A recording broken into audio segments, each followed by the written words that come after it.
In the 18th century, "as the twig is bent, so grows the tree" was coined by poet Alexander Pope. The meaning is perceived to be that early influences have a permanent effect. The early development of a child is based on a mixture of nature and nurture. The effects of parental, environmental, and peer influences can have a huge impact on a young developing mind. The experiences they go through and lessons they learn can and will shape who they are and how they act later in life. This applies to lifespan development because during earlier periods of life, such as infancy, preschool, and middle childhood, a child is still growing and developing into the adult they will become.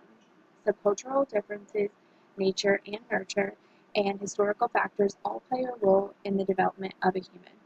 I researched Christina Vidahuja's 23-year-old young adult female motocross rider from Australia. She was left paraplegic after a bike jump turned tragic.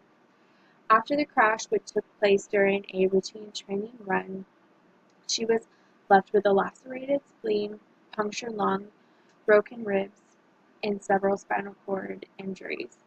She survived the horrendous injuries, but doctors are warning her that she may never walk again. That hasn't stopped her from trying, saying she one day hopes to teach her legs to walk again. She says her goal is to start up a women's motocross team aiming to inspire girls to get involved in what typically is a male-dominant sport.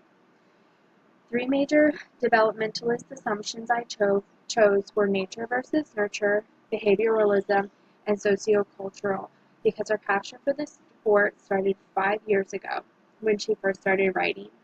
The then 18-year-old dropped everything, racing home from her job at a regional Victorian traffic management company every night to hone in on her skills on the bike. 5 years later, and only weeks after her motocross rider fiance James Wild had proposed, tragedy struck. She has remained positive during the whole process of the incident and even during recovery, with the possibility of never walking again. She has tremendous support from her fiance. Mr. Wild says he will give up riding to care for his partner, and outside support. She stated, "I've had people message me to say how much I've inspired them to keep positive. I feel honored to be able to do that."